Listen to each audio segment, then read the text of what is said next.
I think everyone does there. You guys completely wore me out this summer. Hopefully I wore your kids out just as much. We had a fantastic activities season here at Otter Lake. Just want to thank everyone for another fantastic season here.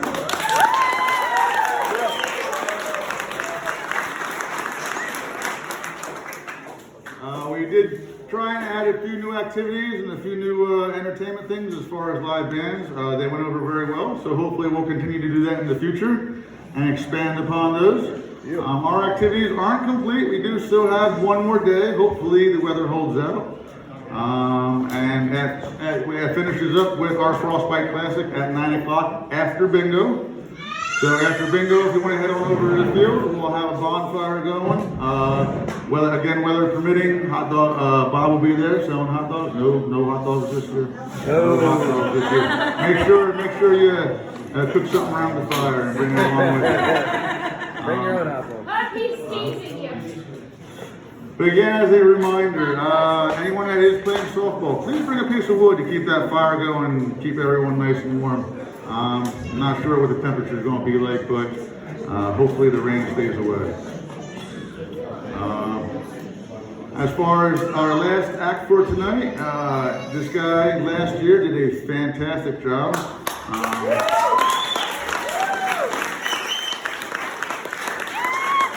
He has been a seasonal here for literally his whole entire life. Last year, I'm not really sure if he lost a bet or did it on a dare. I found out that it was a bucket list thing that he wanted to do, and he absolutely killed it. And right afterwards, he says, "I'm never doing that again."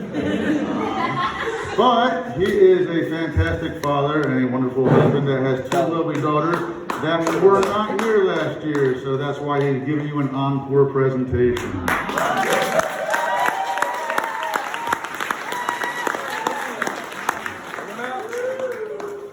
Alright, so without further ado, I'll set you up with my favorite one-liner.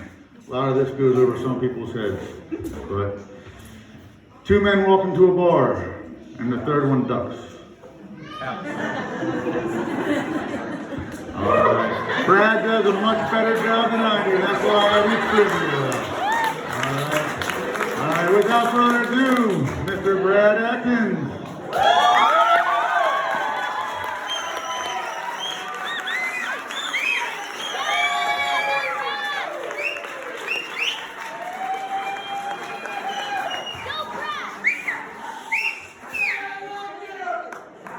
Thank you. I don't know if I can top that headlining joke from Herb, but I'll try. Real quick, let's give a big round of applause for Herb Heisner, activity director extraordinaire.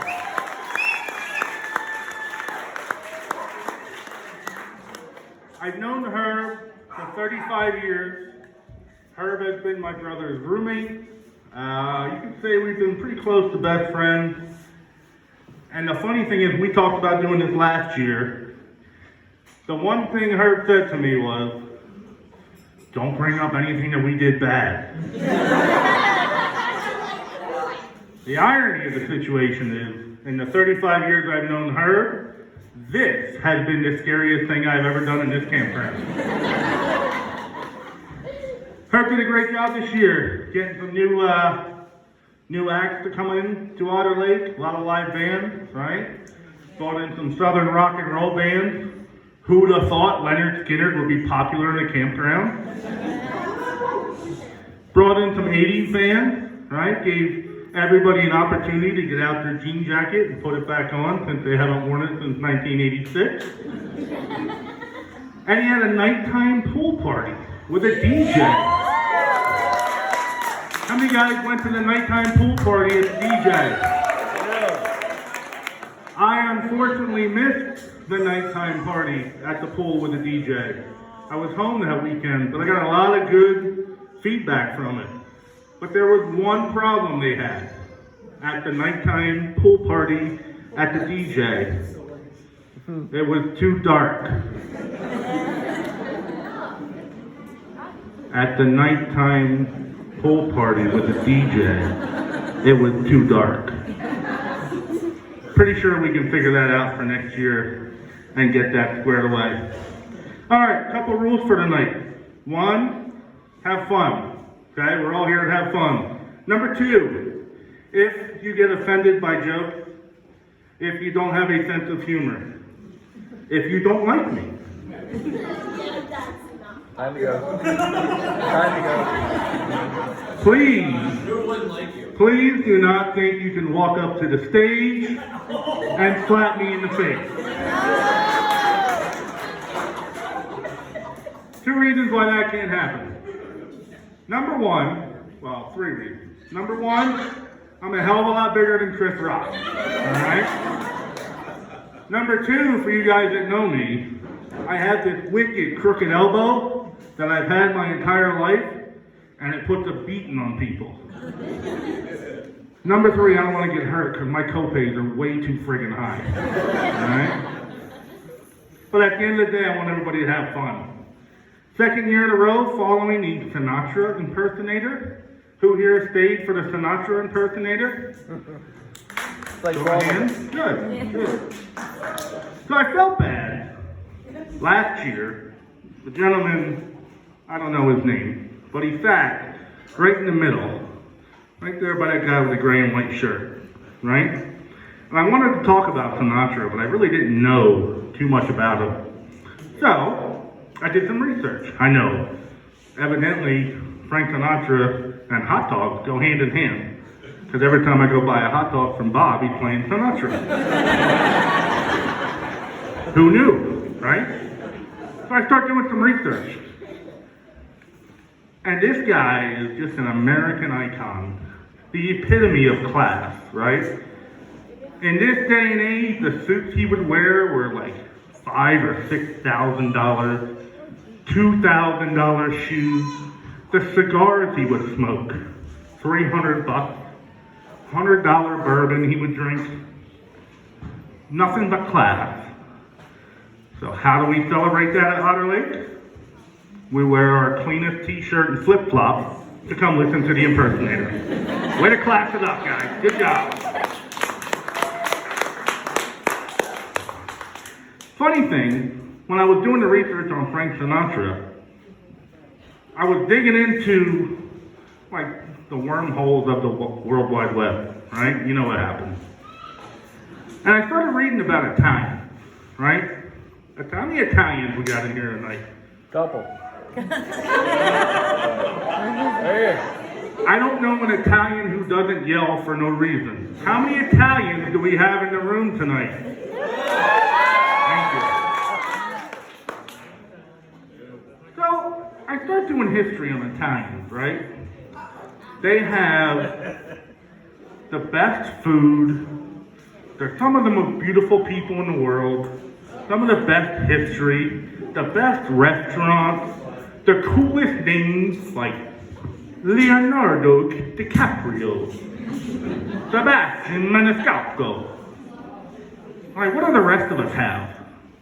John Smith, Rich Lewis, right?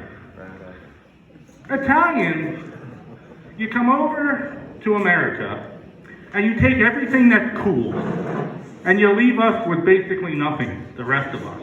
The Irish, the Polish, I think I'm like Dutch or something stupid like that, right? And you don't leave anything for us.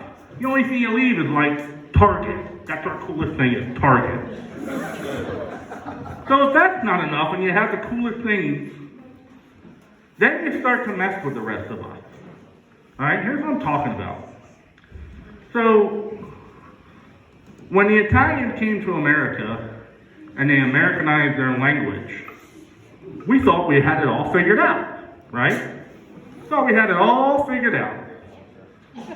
But what you didn't know was deep in their little Italian olive oil culture, they have their own little version of the English language. Let me give you an example. You put mozzarella on a pizza, right? No. No, you put mozzarella. I ain't pretty good spelling, right? I know that mozzarella doesn't have a damn U anywhere in that spelling. Mozzarella. You put ricotta cheese in a stuffed shell, right? Not in their little club. In their little club, you put ricotta. I thought someone coughed on me when they said that. I said, well, wait, it's R-I-C-O-T-T-A. Ricotta. Oh, it's ricotta. If you say so, okay. I went to a Roman Catholic high school where all my lunch was homemade. And every Friday, you had pasta fagioli. Let me spell that for you. F-A-G-I-O-L-I. Pasta fagioli. No. Wrong again. Pasta fagioli.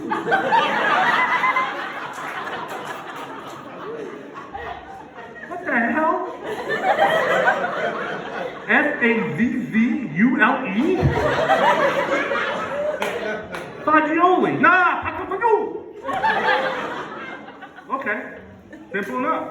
Thought I had it all figured out. Got it. Mozzarella. Ricotta. Pasta fagioli. Let me get a sandwich with some Capicola on it. Capicola. C-A-P-I? Cola. Simple. Nope. Capicola. What did you just say? Capicola.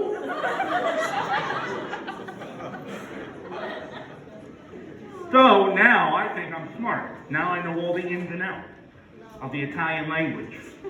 Turning vowels to Z's and getting rid of other letters and changing them back to whatever. So now when I take my beautiful wife to a fine Italian establishment like Olive Garden,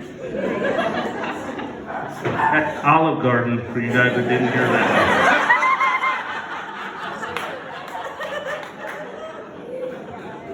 And I say to the waitress, I'll have your finest cup of pasta fagioli. And she looks down and she goes, what? Duh. Isn't this an Italian restaurant? Pasta fagioli. And then I want a sandwich with some capicola. She goes, sir, we don't serve that, but we have pasta fagioli here? What am I supposed to do? How am I supposed to figure that out? That's it, Italian. No more picking on you, I'm sorry. I know you're all hopped up from your Sinatra impersonator. So it's been a hell of a year. It's been a very quick year, actually. Hopefully you guys had as good a season, good a year as I have. This year I went on a cruise. Went on a cruise in the middle of COVID where everybody said that we were going to die and all that type of stuff. Went on a cruise, didn't get sick till a couple weeks ago, a month ago, whatever it was. When I was on this cruise, I realized I had to lose a little bit of weight. And I have. I've lost a solid, Cheez-Its on the floor with dogs. This ought to go well. I realized I had to lose a little bit of weight, and I had. Lost a solid, 1.75 pounds, 2 pounds, something like that. Right? Baby steps. But here's when I realized I had to lose weight. On this cruise, I had my first ever drinking package. What? So if you've never been on a cruise and never had a drinking package, just picture yourself sitting at your site, or in the bathroom, or in the shower, or at your fireplace, and you want a random cocktail. Well, they make it so simple that they give you this little button that you keep on you. So they know where you're at all the time. So if I would take my mid-afternoon shower, everybody takes their, mid-afternoon shower on your vacation. And I wanted a Tito's and Sprite. Get my little phone out. Tito's and Sprite. 2 minutes later, it was there. I have a feeling I drank too much. And this is how I knew. We were getting ready for dinner. I was wearing shorts. And I looked down at my feet. Now, I already have cankles, right? I had drank so much alcohol in a 5-day time frame that my ankles were now wider than my fat feet.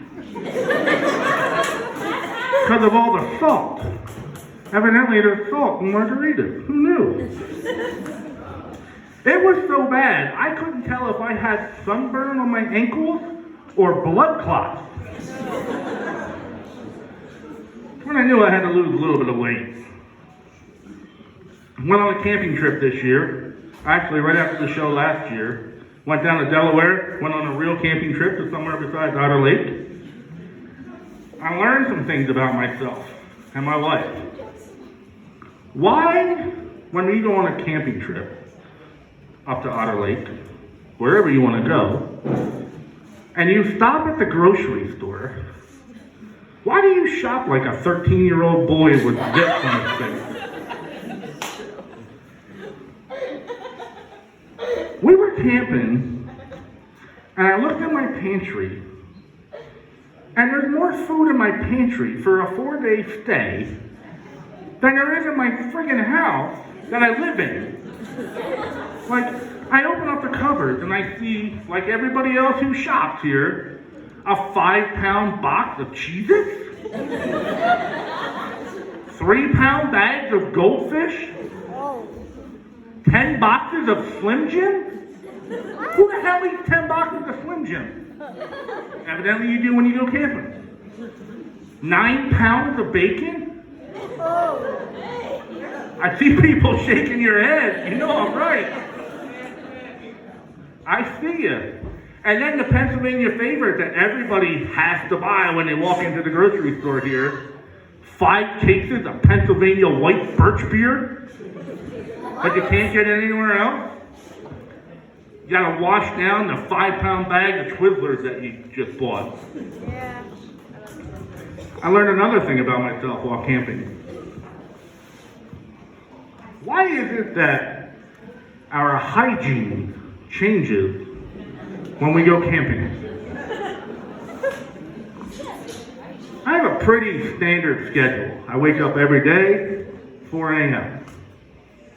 Drink my coffee, get a shower, get dressed for work, go to work, come home, go to bed. Simple, right? When I'm camping, sometimes it's like 9 o'clock in the morning, and I can't even remember if I brushed my damn teeth.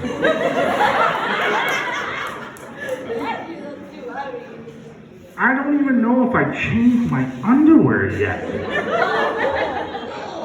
Or I'm walking around the campground in my pajamas.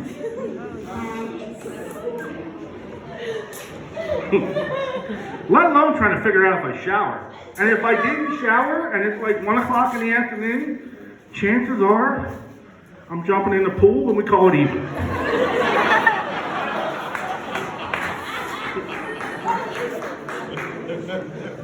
Nobody in here has done that, right? Nobody in here has taken a shower in the pool and just said, yeah, we're clean. No, not at all.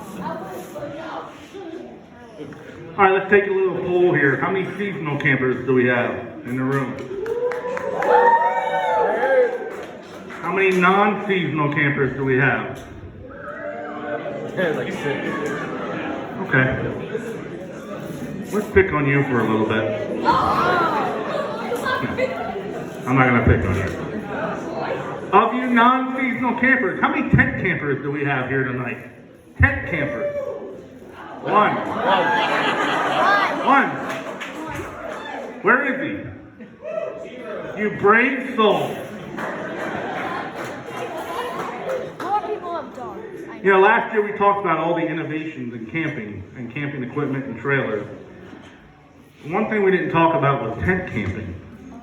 And it's funny because there's been really no innovation, right? Except for one thing. When you used to tent camp, the best thing about tent camping was, oh, you sleep underneath the stars. Oh, look at all the twinkling stars. Look at how nice it is. Who has tent camped in the last 10 years and slept underneath the stars? Alright, the rest of you normal people, you did what I did, and you took that stinky, moldy tarp, and you strung it from one tree to the other side of the site, on all 4 trees, to make sure that when it did rain, which if you're a tent camper, it will rain, okay? When it did rain, you at least stayed somewhat dry. And when can we do something with an air mattress?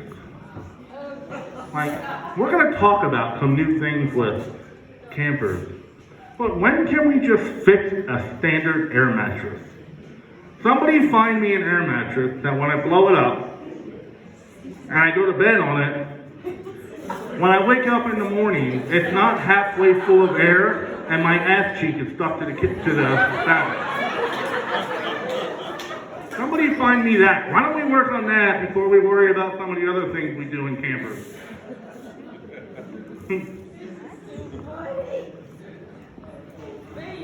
Took a walk around the last couple of weeks, checking out new trailers, checking out some of my friends' new trailers. And I've seen a couple things that they're doing now that's popular in the trailer industry. One is having a trailer with a loft. A loft. You know, like in a chalet in Switzerland. A loft. We're camping in the woods, chasing raccoons away, but we need a loft. Anybody have one of these campers? There you go. There's 2. Okay? So I took the liberty of going in one of these lofts for a camper. So you have to start off with a backpack. And here's why you start off with a backpack. Because the stairs on a loft go directly straight up. Okay? They're pitched a little bit, but you're literally climbing the stairs to get to the loft. Once you maneuver your way into the loft, you realize exactly what you have. What you have is a standard concussion machine for anybody who's going to sleep in that loft. I realize I'm not the smallest guy in this room. I'm not the biggest guy ever either. So I crawl into this loft.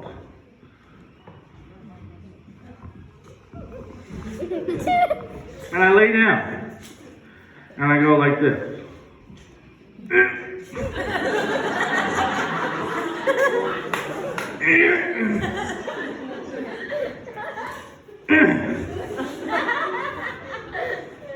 Okay. After I started to sweat a little, I got back down. I backed out, right? Back down the step. All right, let me go at this a different way. So I climb back up. And I sit.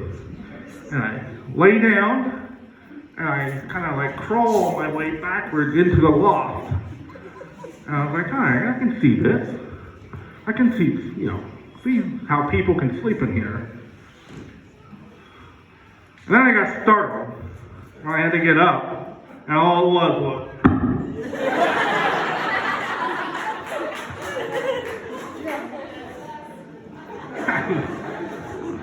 the safety of your children is not worth being the only one at Otter Lake with a loft. Right? You're worried about your kids playing football. Meanwhile, he's got 6.5 inches of sleeping room before he knocks himself cold.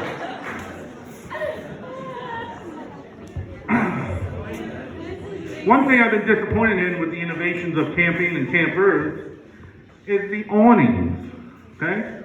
I know some people have train rooms, they may not even know that awnings ever existed. But if you're as old as I am, you've been in this campground for 35 years, by the way. When the old awnings were on your trailer, it was very simple. You had a roll of fabric, and you had two braces. One going up, one coming out, 45 degrees. That's your awning, right? Now there was a problem with the awning. You drink too much, you're not paying attention, you're not watching where you're going, you walk in, right? You hit your shin on the awning, you get a little bit of a bruise, it makes you mad, you move on with life. Who's bought a new trailer in the last couple of years in this room? A couple of you. How do you like your awning now? How do you like the fact that there's an Edward Scissorhands contraption that is forehead level that now extends your awning to where if you are drinking, which most of you are tonight, and you're not paying attention, you don't get a bruise on your shin. You get to walk into that and go,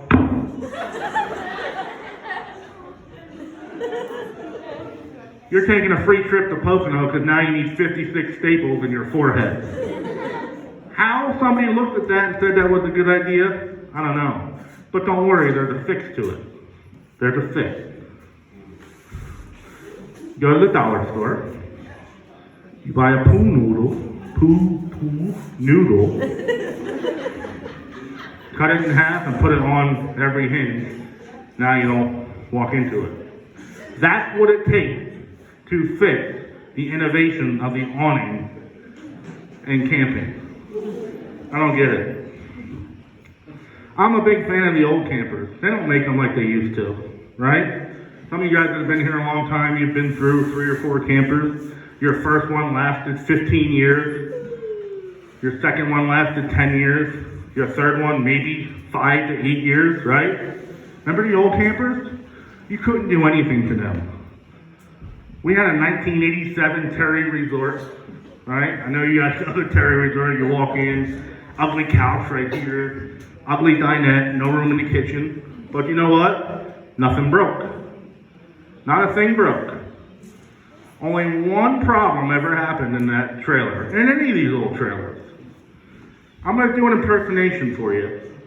If you've been camping for any amount of time, you'll know exactly what I'm talking about. You ready? I'll walk into my camper.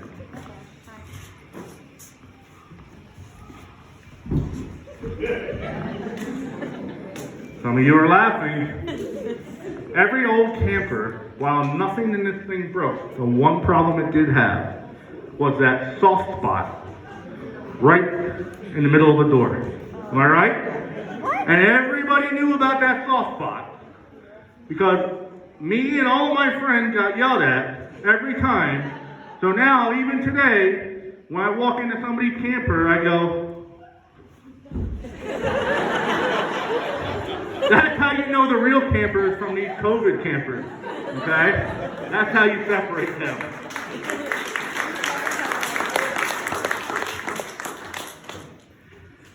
I was hanging out with my kids today. You guys don't know my kids, they're right there, Olivia and Faith.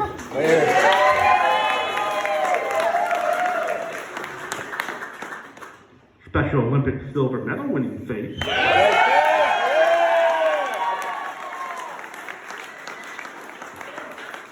I was sitting there watching them.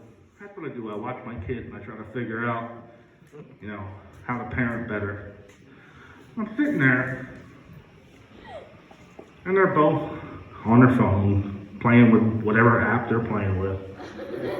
I was like, what the hell are you kids doing? Like, I grew up in the 90s. I was a teenager in the 90s at Otter Lake. And some of you in here, I grew up with. Times were a little bit different in the 90s at Otter Lake. We didn't have 2 or 3 kids walking around playing with cell phones, right?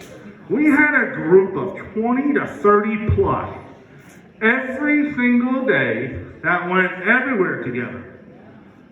My parents maybe saw me twice a day. Maybe. Once when I woke up, once at dinner time. That's it. There was no hanging around, playing on my phone. There was no sitting around saying what to do. We got up, we went out. We did activities, whatever the case may be. And we would talk to each other. 20 or 30 of us. Anybody been up to the arcade? I'm sure you guys have been to the arcade. What you don't know about that arcade is that little deck that sits out there, that holds about 41 teenagers.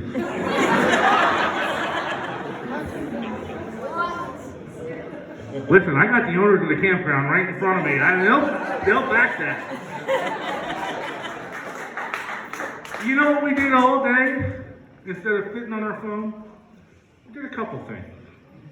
One, we sat up there and we talked for hours. We sat on milk crates. You guys remember sitting on milk crates? Milk crates. You knew where somebody was because when they got up, there was an imprint on the back of their leg. We would just talk to each other. My kids didn't even know what pinball was. Pinball. I had to take them inside and show them how to play pinball. And you know what they did? They did the most annoying thing ever for anybody to play pinball. They tapped both the flats at the same time.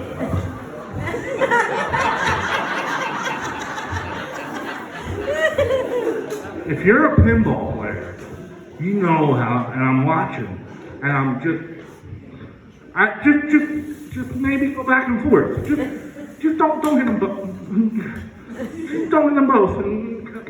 And I try to help them. And they're like, Dad, get off of me! You know. Stop! Let's go get ice cream. Right? They don't even know how to play pinball. As a teenage guy walking around Otter Lake, things were a little bit easier for us, right? Don't want anybody get offended. I'm not talking about any of your daughters, of course.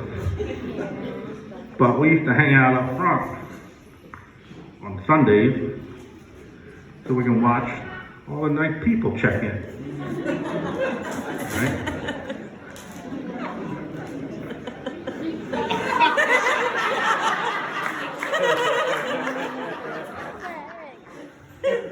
We like to meet new people. We like to meet friends. It's the 90s. Relax.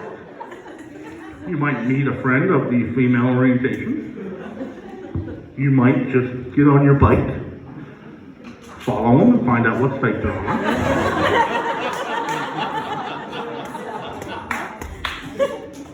You might look at the tag and see when they're leaving, so you can make your schedule.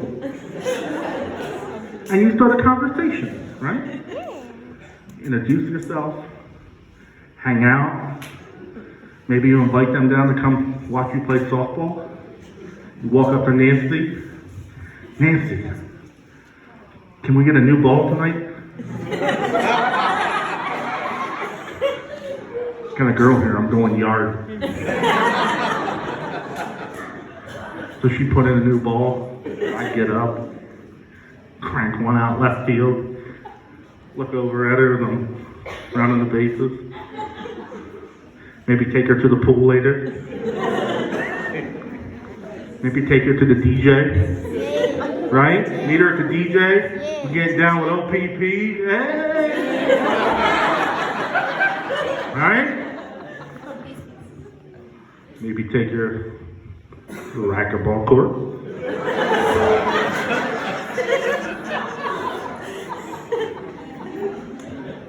And we did fun, right? Being a kid, being a teenager in the 90s, have fun, hang out, hook up, whatever. And then it was time for them to go. Here's where it gets difficult for kids now. When it was time to go back then, you would just be like, oh, I'm gonna miss you so much. I can't wait till next year already. What's your address? I'll write you. Get the address. Not your son, Gina. Don't worry. This never happened. Get the address. Give her a kiss goodbye. See you next year. You take the address. Go right back up to the store and meet someone else.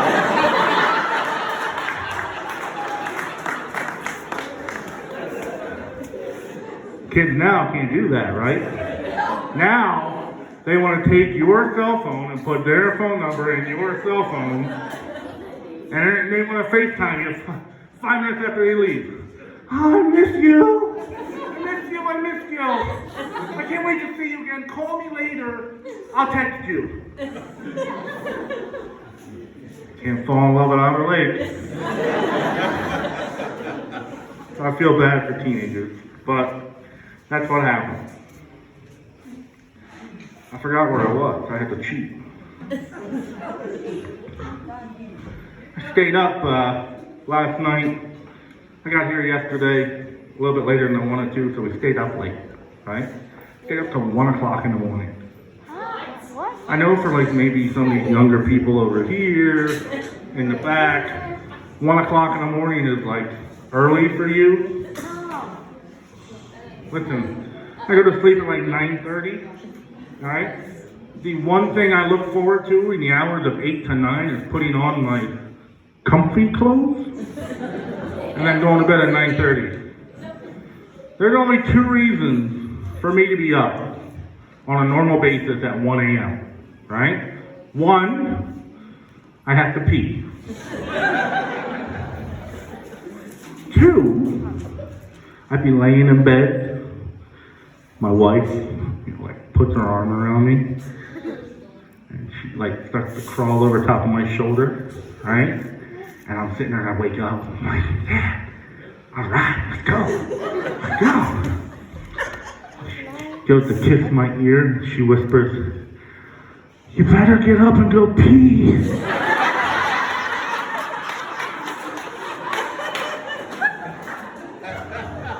You're right.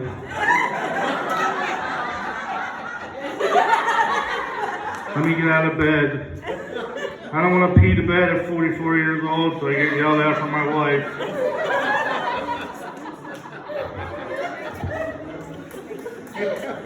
It is so ungodly hot up here, I'm just going to tell you. You mind if I get a drink of water? Yeah, we had them. Thank you. You're welcome.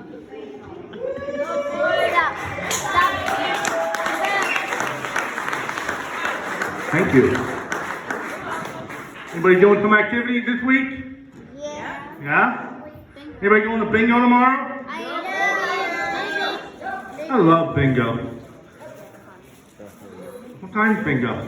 Gina, what time's bingo tomorrow? 7:30. 7:30. Okay, I'm going to set my alarm for 5:30 tomorrow night.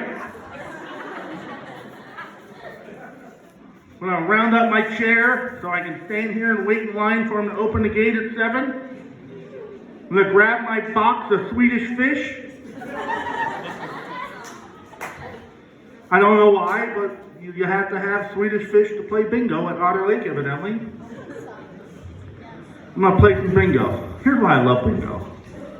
2 reasons. 1, every single time, no matter where you go, no matter who you're with, no matter what state you live in, when they call 069, one person always makes that noise.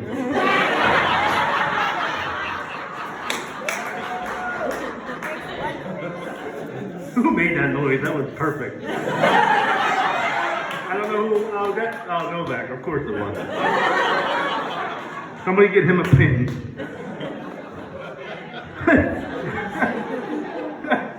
It's like we planned that today, John.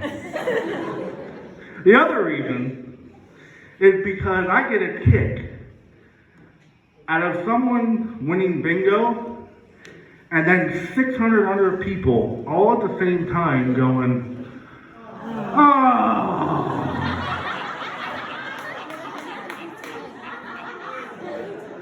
I can't get my dog to come to me when I say Diesel, come.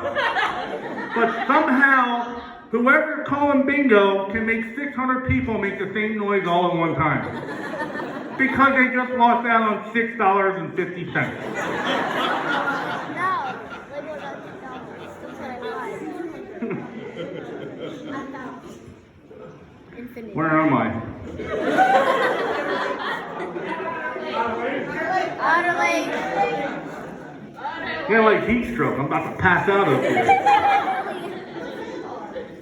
Rented a paddle boat this weekend. One of the new ones. Right? Anybody rent a paddle boat here yet? The new one? We all know. So I say the new one, again, for the people that have been here a long time, these paddle boats that we have are a big difference from the previous paddle boats that we had, right? So the paddle boats that we used to have, basically, I think Otter Lake contacted the Army.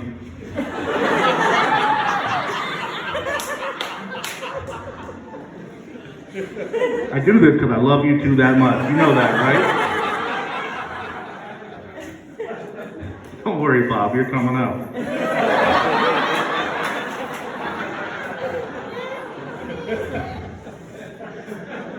Otter Lake called the Army and said, hey, send me every 1947 Tiger tank that you still have in circulation.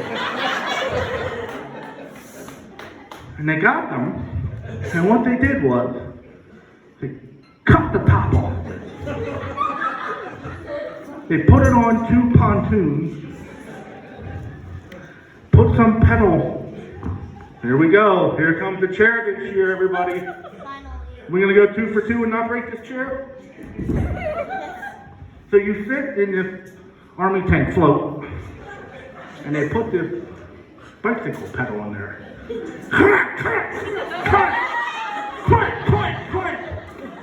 And the boat moves at about 1/4 of a second per hour. Right?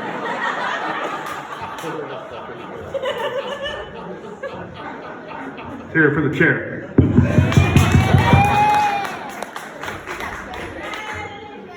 So now, the new boats they have, they look fantastic. They're really shiny. And they look like they're so easy to maneuver. So I rented one. I paid my $326 and I rented one for the half hour.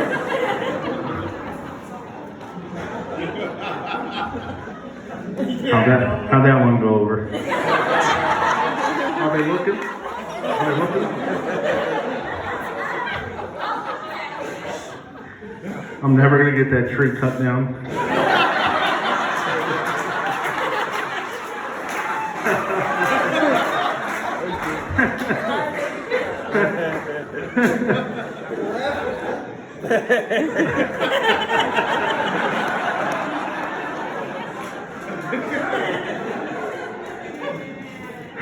So I rent the paddle boat. Me, my beautiful wife, my beautiful children, we're all gonna have a day of family fun on a paddle boat. I had my pre-takeoff conversation, right? Girl, we're all gonna paddle together. Daddy's gonna steer. No, I'm gonna steer! Olivia's gonna steer. We're all gonna paddle together. When Daddy says reverse, do it in reverse. When Daddy says forward, do it in forward. Okay, guys. I'm trying to post on Instagram. Let's go. I need to get a picture of the sunset. So we start pedaling. And these are a little bit smoother, right? It's not, it's more like a, come. Right? And then, like, within, like a minute, I'm exhausted. And I look around, ain't nobody pedaling with me going forward.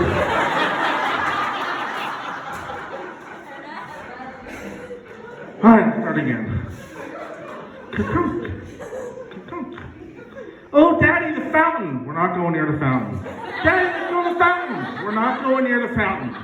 Daddy, let's go. Now, you'd be surprised how fast the other three start pedaling.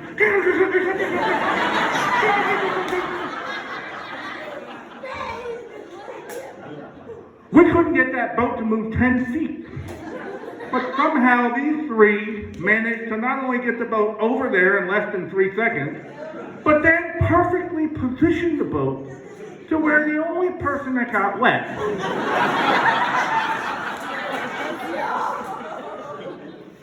this guy. Somehow they wedged this thing into a corner, and here I go. We're not going in the fountain. We're going in the fountain. We're not going in the fountain. We're going in the fountain. We're not going.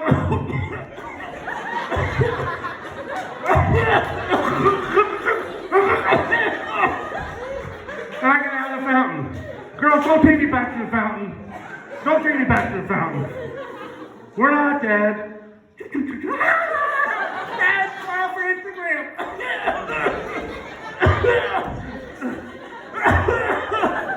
I just got big poop in my throat. Get me out of drowning.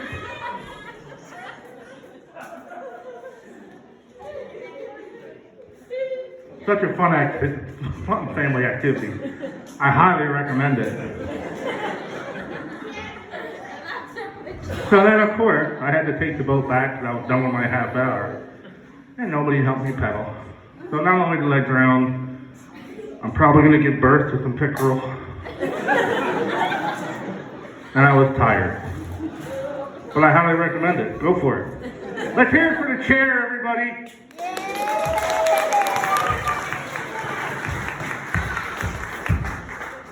I don't know who donated them, but it was well worth it.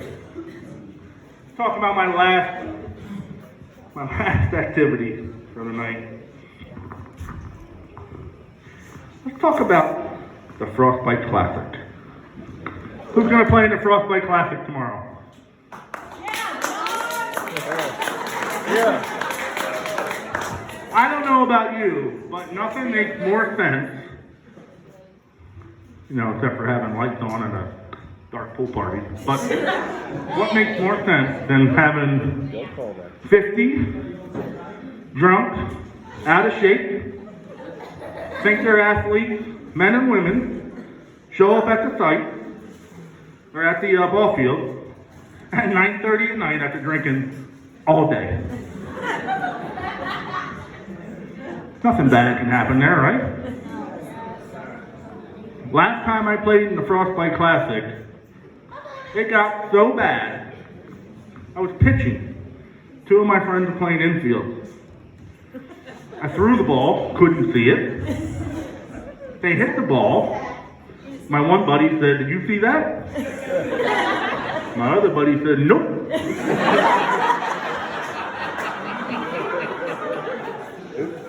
I looked at them and I said, "It's time to go."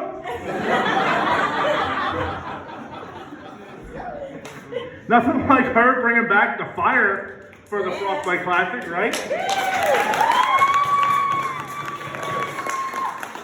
I didn't even know he was having a fire, so I felt it at Y Road. I didn't know. I thought he was going to use the old fire pit that we always use.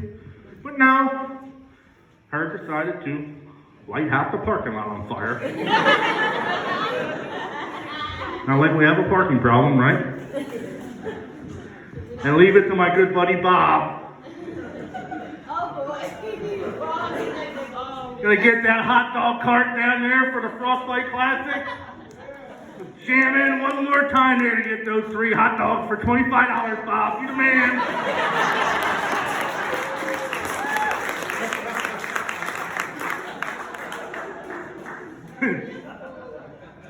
I know, Bob, I know. It's natural casing, nerd movement. I know.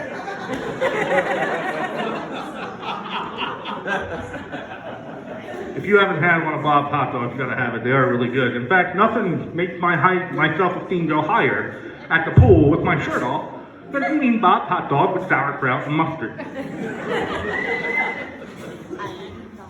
Everybody got their fires going? Or you got a fire ready to go when we get out of here tonight? Yeah? So I have this reputation that was should never have been given to me in the first place. Some of my friends may say I'm a little bit skimpy on my firewood. Yep. Right? Very much so. So here's my process to making a fire. Maybe you guys have the same process. I get out when it's still daytime, like today. I build my pre-fire, right? So I get out all my logs. I build the pre-fire that I'm gonna light, but just not yet. I get the kindling in there, I get the leaves, I get all the stuff. I make sure there's 11 pieces of wood on there, right? Gotta be an odd number. And I get it ready. Then, I go to my post-fire stack, right? So when I get the fire going, I take out another 11 pieces of wood. I put it to the side, right? That's where I take my wood from. When that wood is gone and all 22 pieces are used up, time for you to get the hell off my site. Right? That never happened. That never happened. One more time for this thing. This chair is a bigger star than me. Wow. So, I light my fire last night. I'm sitting there. We're all enjoying it. It's like, okay, 11 pieces. Each piece takes about 15 minutes to burn. 11 divided by 15. You know, okay, we're good. Shouldn't have to add wood for about 2 hours. I was sitting there, having a couple drinks, talking, making some jokes. And then my buddy starts to reach over to my post-fire pile. And it's way too early. Way too early, all right? Okay, let it go, let it go. Fire's for everybody. I'm sitting there and like 15 minutes go by, and my other buddy takes more wood off the post fire stack. Throws on. Now I'm down to like 4 pieces, and it's 9 o'clock.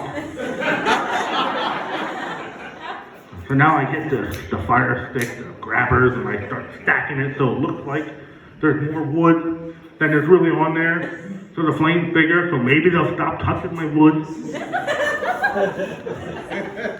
Now I just start sweating. Like tonight, sweating. I'm getting nervous. I was like, they're not gonna touch my, they're not, like, they're my friends. They're not gonna touch my fireworks. And they reach over and they grab those last 3 pieces.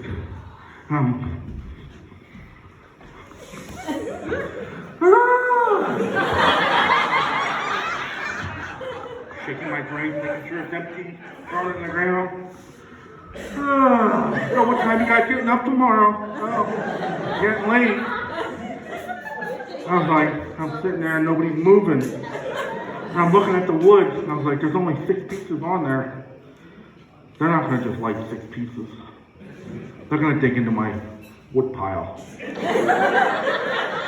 Not just any wood pile, my covered wood pile. I'm sitting there like, they're not gonna do that. That's not gonna happen. Like, it's gonna die down, they're all gonna go to bed, it's not, you know, whatever. And then sure enough, one of them gets up, takes off my bungee cord, flips it over, grabs 4 more pieces, throws it on like it doesn't even matter. I look at him and say, what the hell are you doing? You went through the post-fire bundle right there. You're done, that's it. I paid Michael $700 for that bundle of wood. Don't touch it. Guys, my name is Brad Atkins. Thank you very much. Hoping you guys have a good time.